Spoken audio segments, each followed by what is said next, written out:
नमस्कार, मैं राकेश वर्मा आप सभी का स्वागत करता हूं आपके अपने परिवार एसएन गुरुकुल पर।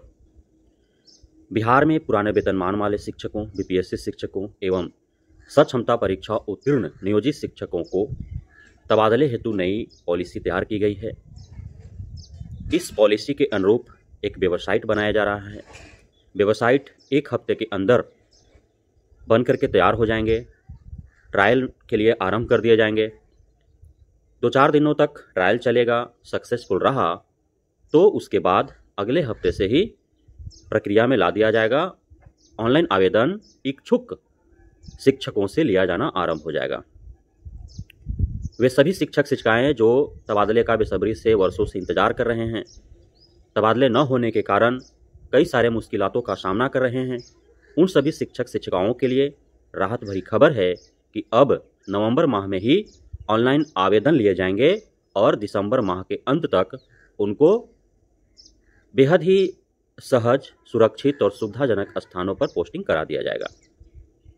यह जो ट्रांसफ़र पोस्टिंग पॉलिसी लाई गई है, इसमें सबसे अत्यधिक लाभ जो मिलने वाले हैं वह महिलाओं को मिलने वाले हैं और वैसे शिक्षक शिक्षिकाओं को मिलने वाले हैं जो किसी न किसी रूप में पीड़ित हैं, चाहे वह दिव्यांग हो, चाहे वे असाध्य रोगों से ग्रसित हो, चाहे वे परित्यक्त हों, निःशक्त हों, विधवा हों, विदुर हों, या फिर उनके बच्चे दिव्यांग हों, उनके बच्चे असाध्य रोग से ग्रसित हो, लंबे बीमारी से पीड़ित हो, या पति या पत्नी में से कोई इस प्रकार से पीड़ित हों। लेकिन जो सामान्य पुरुष हैं उनको बहुत बड़ी राहत ट्रांसफ़र पोस्टिंग पॉलिसी के माध्यम से होते दिख नहीं रहा है, क्योंकि जो महिलाएं हैं और जो पीड़ित हैं उन्हें जो 10 ऑप्शन मांगे जा रहे हैं वह पंचायत मांगे जा रहे हैं। अर्थात जो जिस प्रखंड के हैं उस प्रखंड के भी 10 पंचायतों का वो ऑप्शन में डाल सकते हैं, या फिर ऐसा भी हो सकता है कि वो जिस जगह पर हैं, जिस प्रखंड में हैं, जिस पंचायत में हैं वह बॉर्डर एरिया हो और उनके पंचायत से, उनके प्रखंड से आसपास नज़दीक का कोई दूसरा प्रखंड भी लगता हो और दूसरे प्रखंड के पंचायत हों तो वे दूसरे प्रखंड के पंचायत को ऑप्शन में डाल सकते हैं। कहने का साफ अर्थ है कि 10 पंचायत ऑप्शन में देना है, वह अपने जिला, अपने अनुमंडल के किसी भी 10 पंचायत को ऑप्शन में रख सकते हैं। अपने प्रखंड से भी 10 ऑप्शन में वो पंचायतों को डाल सकते हैं। वहीं पुरुषों का यदि बात किया जाए तो न इनसे पंचायत मांगा जा रहा है, न प्रखंड मांगा जा रहा है, इनसे अनुमंडल मांगा जा रहा है। अर्थात जो 10 ऑप्शन दिए जाएंगे 10 अनुमंडल इनको चूज करना होगा और जिस अनुमंडल में उनका घर है उस अनुमंडल को छोड़ करके साथ ही जिस अनुमंडल में वे अभी वर्तमान में पोस्टेड हैं उस अनुमंडल को भी छोड़ करके। अब इसमें समस्या क्या उत्पन्न हो रही है, तो जो पूर्व में TRE 1-2 के माध्यम से जो गृह जिला मिला मेरिट के आधार पर, तो उनका जो पोस्टिंग हुआ है उसमें अनुमंडल चेंज करने को लेकर के प्रयास किए गए थे कि उनका अनुमंडल जो है वो बदल दिया जाए, गृह जिला में ही उनको पोस्टिंग कराया जाए लेकिन अनुमंडल बदल दिया जाए। आप बताइए कि जिस जिला में एक अनुमंडल हैं उस जिला में तो खैर जिला बदल होंगे ही, लेकिन जिस जिला में 2 अनुमंडल हैं वहाँ से भी तो जिला बदल हो जाएंगे, इसलिए कि गृह अनुमंडल वो चूज कर नहीं सकते हैं और दूसरे अनुमंडल में वो कार्यरत हैं वो अनुमंडल भी चूज नहीं कर सकते हैं, तो कुछ तीसरा अनुमंडल में ही उनका पोस्टिंग होगा और तीसरा अनुमंडल होगा तो दूसरे जिला में वो चले जाएंगे। है ना समस्या। अब जो पुराने वेतनमान वाले हैं और जो बीपीएससी शिक्षक है उनके लिए तो राहत है, क्योंकि जो अपने गृह जिला में हैं या अपने गृह अनुमंडल में भी हैं तो वे भला क्यों चाहेंगे रिस्क उठाना कि वे आवेदन करें, 10 अनुमंडल वे ऑप्शन में डाले और शिक्षा विभाग जो है दूसरे जिला में अन्यत्र किसी अलग स्थानों पर उनको पोस्टेड कर दे, तो क्यों ऐसा रिस्क उठाएंगे।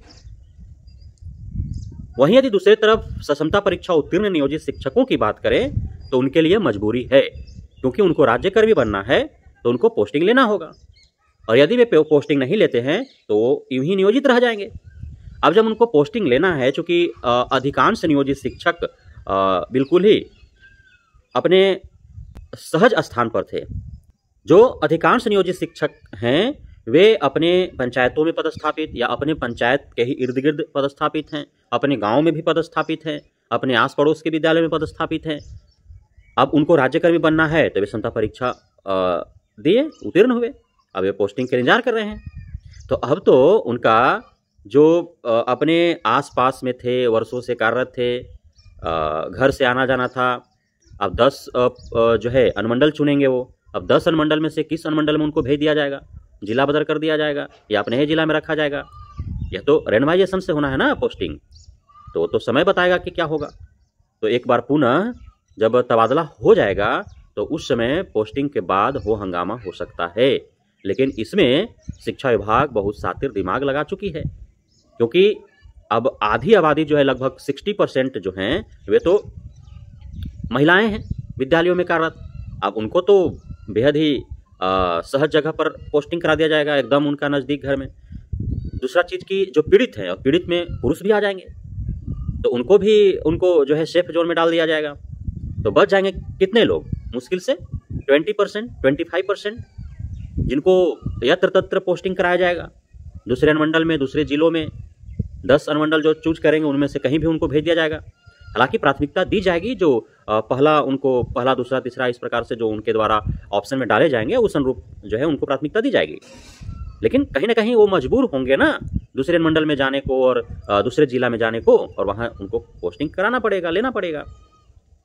तो यह जो है नियोजित शिक्षकों के साथ एक मजबूरी बन जा रही है कि उनको राज्यकर्मी बनना है तो उनको नए स्थानों पर जाना ही होगा। क्षमता परीक्षा उत्तीर्ण किए हैं तो पदस्थापना लेना ही होगा। इस वजह से उनको इस जो ट्रांसफर पोस्टिंग पॉलिसी के तहत आवेदन होने हैं, इसमें हर हाल में उनको भाग लेने होंगे। लेकिन जो पुराने वेतनमान वाले हैं, जो बीपीएससी शिक्षक हैं, वो उनकी इच्छा पर निर्भर है कि वे तबादला ले अथवा नहीं ले।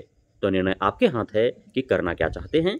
लेकिन आप यदि सामान्य पुरुष हैं, आप न महिला हैं और न पीड़ित हैं, तो फिर आपको थोड़ा सा जो है बिहार के शैक्षणिक पिछड़ेपन का जो भार बोझा है, बिहार के सुदूर ग्रामीण इलाकों, दियारा क्षेत्रों, जंगली क्षेत्रों, पहाड़ी क्षेत्रों के जो विद्यालय हैं, उनके संचालन का भार जो है वहाँ के विद्यार्थियों का, छात्र छात्राओं के भविष्य गढ़ने का जिम्मेदारी जो है वो आप सभी को ही उठाना होगा। और ऐसा नहीं है कि उन विद्यालयों में महिलाएं नहीं होंगे, उन विद्यालयों में पीड़ित नहीं होंगे, वे वहाँ के क्षेत्रीय होंगे जो पीड़ित होंगे और जो महिला होंगे। लेकिन वहाँ जो सामान्य पुरुष दिखेंगे आपको और दूर दराज के ही दिखेंगे।